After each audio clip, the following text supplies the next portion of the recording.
Fala, Fala, criatura do Mundo Geografia. Eu sou o professor Giba e hoje nós vamos falar sobre geologia do Brasil. Basicamente, nós vamos falar dos escudos e das bacias.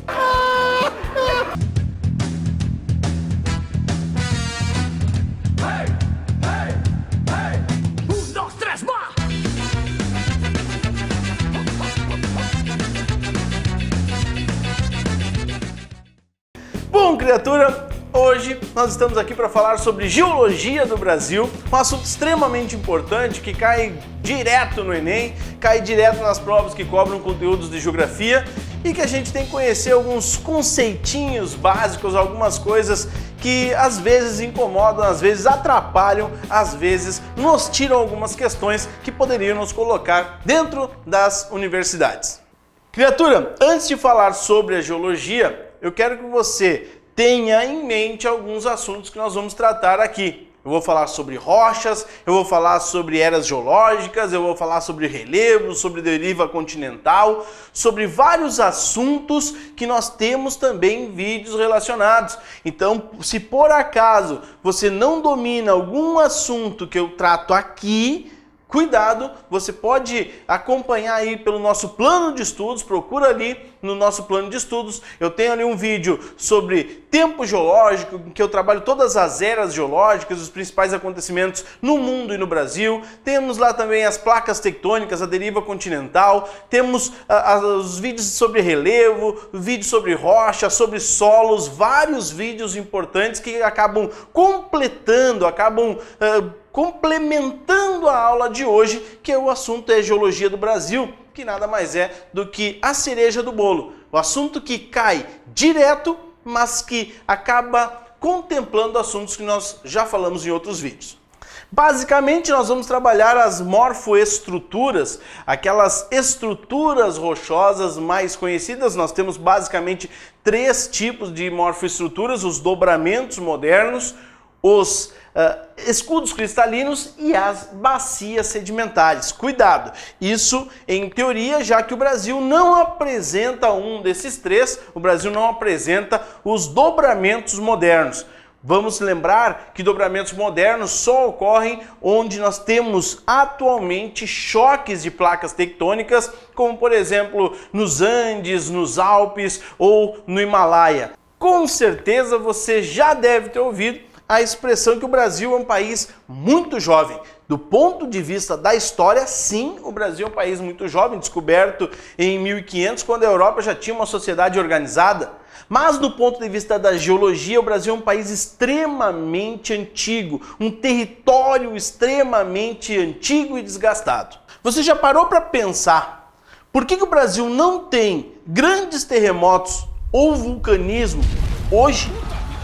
Isso é porque o nosso país está no centro da placa tectônica da América do Sul, longe das bordas, que é onde nós temos mais atrito.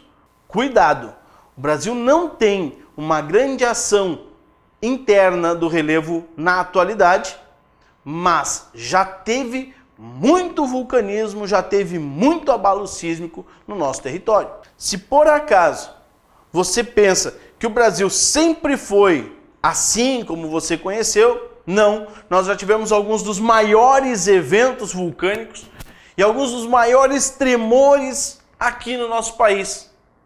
Porém, nem vida existia por aqui, ou se por acaso existia, eram espécies muito primitivas, bem diferentes de você ou de mim, mas muito parecidas com um certo professor de história. Cuidado, criatura, porque você deve lembrar que o Brasil apresenta na sua morfoestrutura os escudos e as bacias. Dá uma olhada nesse mapa aqui. Essas áreas mais amareladas são as áreas de bacias sedimentares. Essas áreas mais puxadas para o rosa e roxo são as áreas cristalinas, as áreas de escudo. Criatura, quer olhar esse mapa com mais calma, sem ter que parar o vídeo? Pega o material de apoio que está aqui junto com o nosso vídeo. Ali nós temos todos os mapas, todas as informações importantes sobre essa aula e também temos ali alguns exercícios que podem aparecer de maneira muito parecida na tua prova. Primeiro, nós temos que diferenciar os dois tipos de estruturas. Precisamos diferenciar os escudos das bacias. Primeiro, nós vamos falar sobre os escudos cristalinos. Escudos cristalinos, nada mais, nada menos, é o que se refere a rochas muito antigas, as rochas da era pré-cambriana, as rochas mais antigas da Terra. Quando a Terra se formou há 4 bilhões de anos atrás, nós tínhamos a temperatura e a pressão completamente diferente do que temos hoje. Isso fez com que os minerais que acabaram se solidificando ficassem sólidos, mas de maneira muito lenta.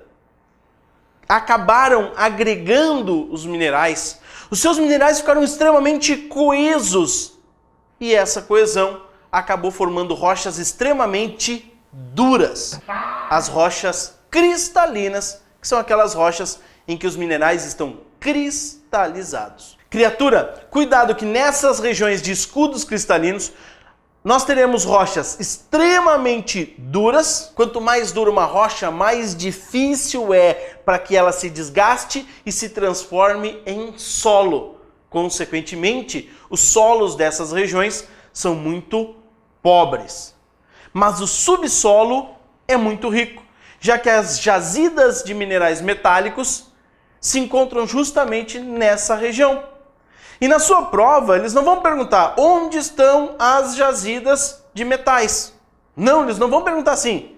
Como é que eles vão perguntar? Não sei.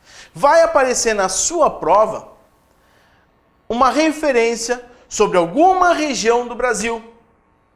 Pode ser o norte de Minas Gerais, pode ser o interior da região Nordeste, o interior do Pará. E daí que essas são algumas das principais regiões cristalinas do Brasil. No Pará nós temos, por exemplo, a Serra dos Carajás, importante área de mineração de ferro e outros metais. Em Minas Gerais, nós temos o quadrilátero ferrífero, a mais importante área de mineração do nosso país. E a região Nordeste é tradicionalmente uma região com solos muito pobres, em função de vários fatores, entre eles o tipo de rocha da região. Como o nosso país tem uma formação muito antiga, aproximadamente 1/3 do nosso território é formado por escudos cristalinos. Pode aparecer 36%. A gente pode considerar 36% do território ou 1/3, não tem problema. Os livros trazem exatamente assim. Cuidado, porque essas áreas podem aparecer como dobramentos antigos. Mas tu não falou que não tinha dobramento no Brasil? Agora tu vem dizer que tem dobramento no Brasil? Quem é que entende? Não, eu quero prova. Criatura, eu falei que não tem dobramentos modernos. Dobramentos antigos existem. Mas como é que eu vou saber a idade deles? Ou se você não perguntar, você pode analisar a feição de relevo. Quanto mais alta, mais jovem. As grandes cordilheiras montanhosas do mundo são áreas modernas. As antigas, de 2, 3 bilhões de anos, já estão muito desgastadas pela erosão. Elas cresceram de maneira extremamente rápida, começaram a se desgastar pelo processo erosivo e hoje se apresentam como pequenos planaltos, tais como a Serra do Mar, a Serra da Mantiqueira, a Serra do Espinhaço e outras áreas antigas do nosso território. Entendeu agora o que são escudos cristalinos? Podemos agora falar das bacias?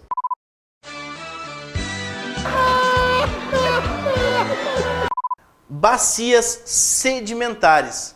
Cuidado para não confundir com uma bacia qualquer. Mas por que essas áreas da nossa geologia são chamadas de bacias?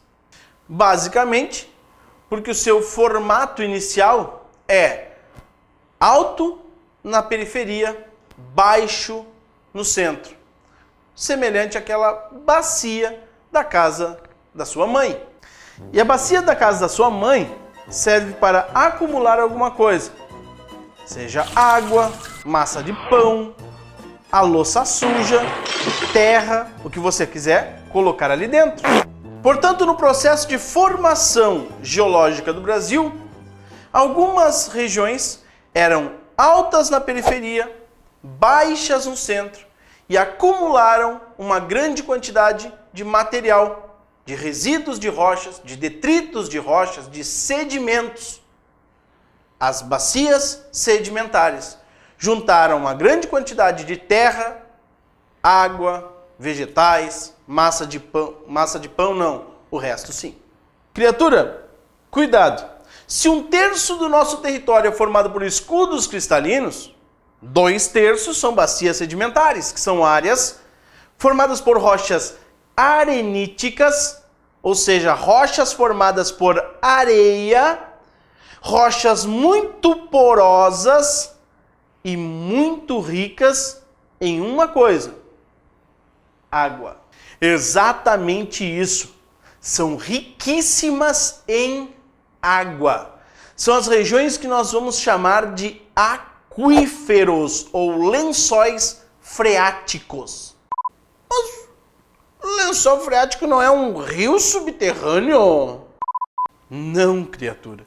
O lençol freático é uma rocha porosa em que a água da chuva infiltra, ocupa os poros dessa rocha e se transforma em uma grande reserva hídrica.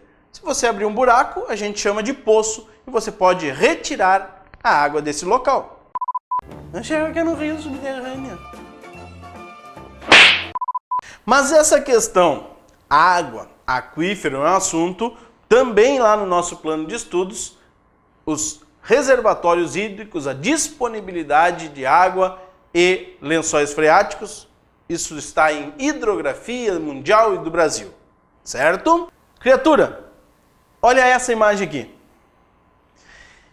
Imagine que essas sejam as rochas mais antigas do mundo. E pelo processo erosivo elas começam a se desgastar. Elas começam a jogar os seus sedimentos ali no meio, onde é mais baixo. Forma uma camada de sedimentos, de detritos, soterra ali algumas espécies, e essas espécies soterradas mais tarde serão chamadas de fósseis. Então, os grandes sítios arqueológicos são achados em bacias sedimentares e não em escudos cristalinos. E vai aumentando, aumentando e aumentando. Onde a rocha mais antiga aflora, eu chamo de escudo.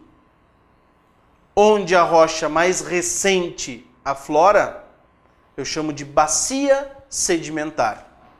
Escudos cristalinos e bacias sedimentares. As áreas mais antigas e as depressões preenchidas com restos de rochas. Percebeu que eu falei que o interior da região Nordeste é um escudo cristalino? Pois é. E tem gente que teima em dizer que o problema da região Nordeste é apenas um problema político. Porque se nós cavarmos poços, a região Nordeste ficaria úmida. Se ela estivesse em uma bacia sedimentar, isso seria diferente. Existem alguns pontos sedimentares na região Nordeste, mas são muito poucos. Essa região não está sobre nenhum grande aquífero brasileiro. Entendeu então, criatura?